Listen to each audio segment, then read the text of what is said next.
Greetings, YouTubers. Today's actual topic is rogues on D&D land. This was brought on by Smoker Saw and G Plus a few days ago, who said, why would anyone want to play a rogue? And I thought, well, lots of people want to play rogues. People love playing rogues. Rogues are a popular character choice. But why?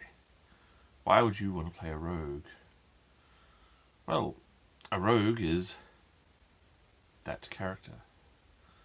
The clever person in the team.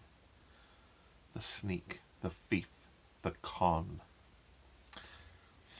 They are the person, presumably the moves, the smarts, the streetwise skills, the pizzazz, the one who can hustle, the one who can... Generally, they're tied to a high dexterity, so they've got a lot of dexterity skills going on once you get skills into your D&D. And they're an okay fighter. They can fight. They know how to use a bit of armor. They can help out in a fight. But their true forte comes in their abilities. The version D&D called Lamentations is the Flame Princess. Calls them specialists, which I think is an excellent name for them. They are the specialists. They are the ones who bring all the special skills, all the tools to the team. You're a fighter, you can fight. And that is awesome.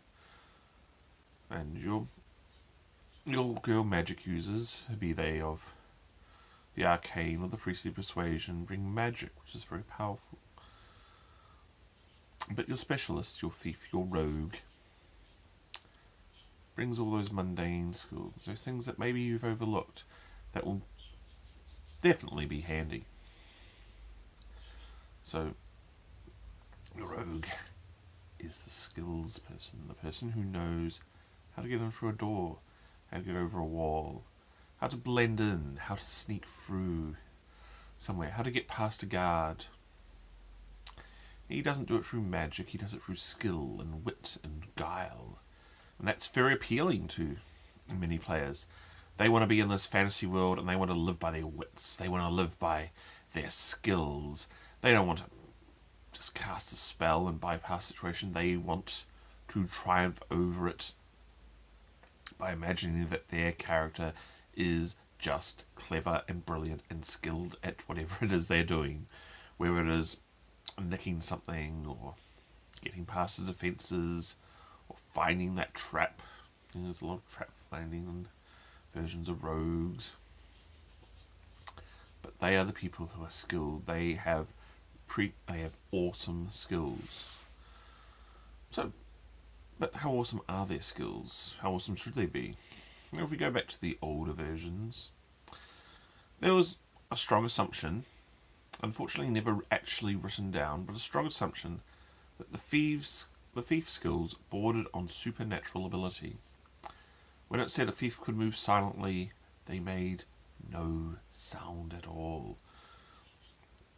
When it said they could but anyone can move quietly. Anyone in the game could attempt to move quietly, but the thief could do it to such a almost supernatural degree that they made no sound. Nothing at all. It could not be detected. It could not be heard. They were listening at door checks, after all. If a thief was doing his moving silently thing on the other side, there was no chance of you ever hearing them.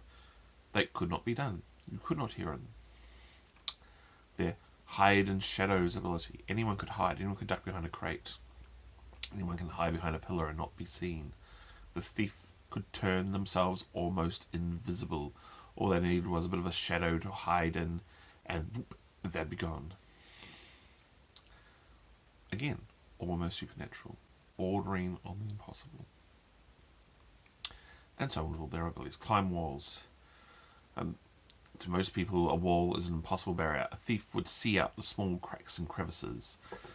A tiny ledge where they could stick in a pit and then hang from it and work their way up. Or if they are looking at a more normal wall, they could see, oh yes, I can go up that drain pipe, I can pull myself out and under that ledge. I can then boost myself up on that small protuberance there, and I'm on top. I'm on the roof. A thief, a specialist, can do that. Everyone else goes, ooh, that looks a bit tricky and a bit difficult, and can we have a rope? So a thief abilities were supposed to be preternatural, but it was never actually written down, because Dungeons & Dragons was this game full of assumptions, and it was assumed that everyone was playing with the same assumptions, so some things just were not written down. And this was one of the things. So in later editions it morphed into the thief was merely just good at a whole range of abilities, which was often seen as less powerful. After all, if you're merely skilled and clever, but the person beside you can summon fire, and that one can turn into a bear, whatever other strange baroque possibilities your magic users can get away with, it just didn't seem like it added up or matched, because this concept had been lost, this idea that the thief abilities were beyond what normal people could achieve. Anyone can climb, anyone can sneak, anyone can cut a purse, but the character known as a thief could do it in such an amazing way that they'd never be found, they'd never be discovered, or they would climb over a wall that no one else thought was even climbable, even with stairs. They could find traps. If dwarves had spent 10 years designing, building, and constructing a trap, and then concealing it so no one could ever find it, well, no one could ever find it, except a thief, because a thief would know where to look. A thief would be learned. A thief would have a sixth sense that would tell them there might be a trap here. And then find that telltale hairline crack in the floor that showed where the mechanism started. And then he had an idea how to disarm it. He would know about it. He would be able to deactivate it. That disarm trap roll. Something no one else could do. You know, they would know how to slip something in so it would fall down and monkey with the machinery. And then the trap would be disarmed. That was the ability, not the ability to just, oh, no, I can spot a trap.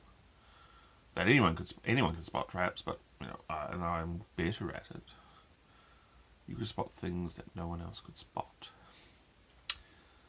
You could lift things without anyone ever knowing. And that was the ability of thieves. They had these, but it was downgraded, it was ignored, they became much more mundane creatures. Nowadays they seem to be a little more amazing. And 5th edition, there is this concept called expertise, which is beyond proficiency, beyond merely being good at it. You are amazing at something. If your thief, your rogue character, or your bard character, bards also get expertise, has expertise and ability, you should consider letting them just get away with impossible acts, because they have expertise in whatever they've chosen. If they have expertise in persuasion, they are the sort of person who can sell ice and refrigerators to Eskimos, bring coal into Newcastle. If they have stealth as expertise, they can turn almost invisible. All you need is just a moment looking away from them and they can be gone. You'll never see them again, or at least you won't see them again until they slip that blade into you and under your ribs. You might start to notice them then, but they can just slip away. A moment's inattention from the NPCs and the thief is gone. So that is a good ability of thief. That is how you should view expertise. View the expertise of a thief or a bard. It is an almost preternatural ability, almost supernatural in their scope. No one else can do this. Not even demons, not even angels, not even dragons are as clever or as learned or as brilliant in certain select areas as the character's expertise slots. They are just that good, even at first level. But the thief is an excellent, or the rogue is an excellent character. The best thing I've ever seen for rogues is that they are the best at representing a normal person who gets swept up into an adventure. Bilbo Baggins is the example. He is, for all intents and purposes, a hobbit, a Tolkien's version of the normal people, the common folk, the salt of the earth, who are swept up into adventure of wizards, dwarves, and elves, and dragons. How would you represent that in D&D? Well, you would represent it the way people have been represented for 40 years. He's a thief. He's a rogue. He's a specialist. He grows into these skills that he never really realised he had. But he does. They are the skilled, mundane person. A lot of people love playing that. They find that interesting. They find that exciting. They find that brilliant. One of my friends thinks that's the way you play D&D. You play the clever person. So those have been my thoughts on rogues and why you should play them, why they are awesome, why they are cool. Thank you.